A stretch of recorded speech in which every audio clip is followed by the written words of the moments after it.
पुरुषाय विद्महे महादेवाय धीमहि तन्नो रुद्रा प्रचोदयात्. அனைத்து நண்பர்களுக்கும் பிறைசூடன் சார்பாக அன்பான வணக்கங்கள். இந்த வீடியோ பிடித்திருந்தால் லைக் பண்ணுங்கள், ஷேர் பண்ணுங்கள், கமெண்ட் பண்ணுங்கள், மறக்காமல் சப்ஸ்கிரைப் பண்ணுங்கள். வாங்க வீடியோ பார்ப்போம்.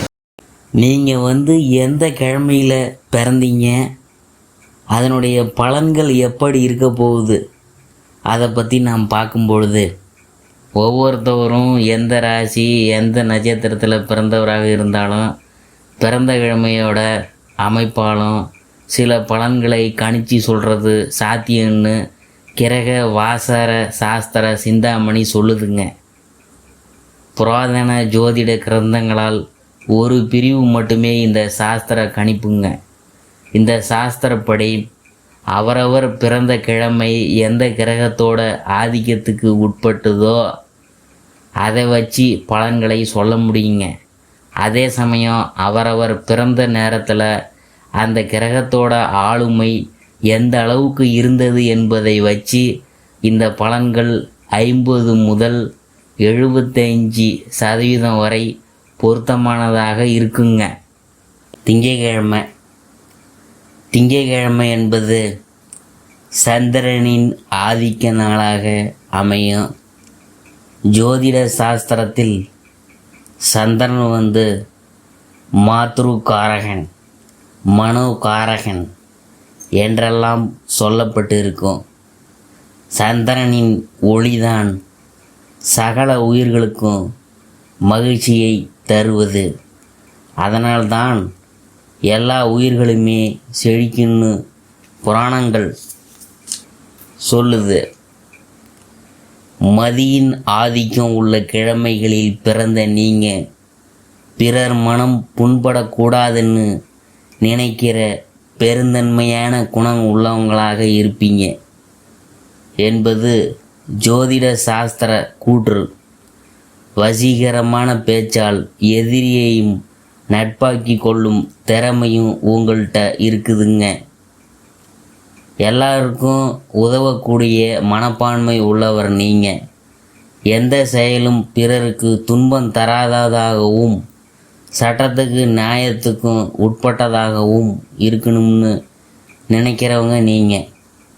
எளிமையானவரையும் இனிமையானவராகவும் இருக்கிற நீங்கள் எதையும் சட்டன்னு ஏற்றுக்கிற மாதிரியே சடார்னு உதறிவிடவும் செய்கிறதுன்னு உண்டுங்க. அதுக்கு காரணம் சின்னதாக ஒரு சந்தேகம் எட்டி பார்த்தாலும் அது கண்ணாடியில் விழுந்த கீறல் மாதிரி அழிக்கவே முடியாததாக உங்கள் மனசில் பதிஞ்சிடுதுங்க. யாராவது உதவின்னு நின்னா உங்களால் முடியாத நிலையில் இருந்தாலும் பிறரை அணுகியாவது அவங்களுக்கு செய்து தரக்கூடிய குணம் உங்களுக்கு உண்டு. அதே சமயம் மனதை அலைப்பாய விடாமல் கட்டுப்படுத்துறதும் வேண்டாத நட்புகளை அடையாளம் கண்டு விளக்கிறதும் உங்களுக்கு கைவந்த கலைங்க. வீட்டுக்குள்ளே புகுந்த எலி கண்ணில் படற எல்லாத்தையும் கடித்து குப்பையாக்குற மாதிரி உங்கள் மனசுக்குள்ளே சந்தேகம் புகுந்து விட்டால் அது உறவா, நட்பா, வீடா, வெளியிடமா, அலுவலகமான்னு எந்த வித்தியாசமும் பார்க்காம எல்லாத்தையும் கிளறி பார்த்து குழப்பம் குப்பையை உருவாக்கிறது தான் உங்கள் பலவீனம். தெய்வ வழிபாடு, உடல் வியர்க்கும்படி தினமும் ஏதாவது உடற்பயிற்சி செய்கிறது, இதெல்லாம் மனதை ஒருநிலைப்படுத்த உதவும். இசை அல்லது ஓவியம் இப்படி மனசுக்கு பிடித்த ஏதாவது ஒரு கலையை கற்றுக்கிறதும் தினமும் கொஞ்ச நேரம் அதில் செலவிடுறதும் மனசுக்கு மருந்தாக அமையும். எந்த ஒரு செயலையும் திருத்தமாக செய்கிறதும் திட்டமிட்டு செயல்படுறதும் உங்கள் பழக்கங்க. அதனால் மேலதிகாரிகள் பெரிய மனிதர்களோட ஆதரவு உங்களுக்கு எப்போதுமே இருக்கும். அந்த பெருமை சில சமயம் உங்களுக்கு தலைகணமாக மாறிடுதே, அதுதான் தவிக்கப்படணுங்க. ஆடை ஆபரணம் இதெல்லாம் உங்களுக்கு ரொம்பவே பிடிக்கும். வாசனை திரவியங்கள் பயன்படுத்துறதுலையும் ஆர்வம் உள்ளவங்களாக நீங்கள் இருப்பீங்க. அடிக்கடி வீடு வாகனத்தை மாற்றுவதும் உங்களுடைய சுபாவம். தாயாரிடம் தாய் வழி உறவுகளிடம் வீணான வாக்குவாதம் தவிர்ப்பது நல்லது. கேளிக்கை விருந்து கொண்டாட்டம் இதெல்லாம் உங்களுக்கு ரொம்பவே பிடிக்கும். அதுவே உங்கள் சேமிப்புக்கு தடையாக இருக்கிறதை கொஞ்சம் உணரணும். வெளிநாடு வெளியூர் செல்லும் சமயங்களால் உடன் வரும் எதிர்ப்பால் நட்புகளுடன் அதிக நெருக்கம் வேண்டாம்.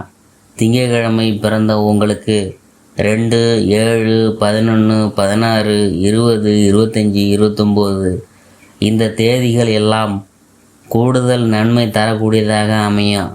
நீங்கள் பிறந்த தேதி ஒருவேளை இந்த தேதிகளில் ஏதாவது ஒன்றாக இருந்தால் நன்மைகள் எல்லாம் ரெட்டிப்பாக கிடைக்கக்கூடிய அதிர்ஷ்டமும் ஏற்படும்.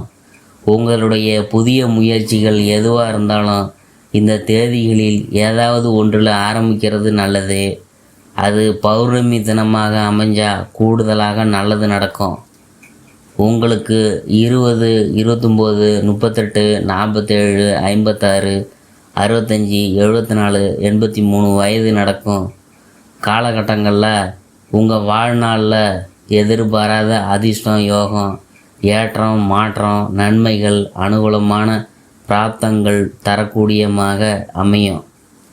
திங்கட்கிழமையில் அதிகாலையில் எழுந்து நீராடிவிட்டு காலை 6 முதல் 7 மணிக்குள்ள வீட்டு பூஜை அறையில் சிவன் படத்து முன்னால் நெய் தீபம் ஏற்றி வச்சு சில நிமிடங்கள் மனதார வணங்குறது நல்லது.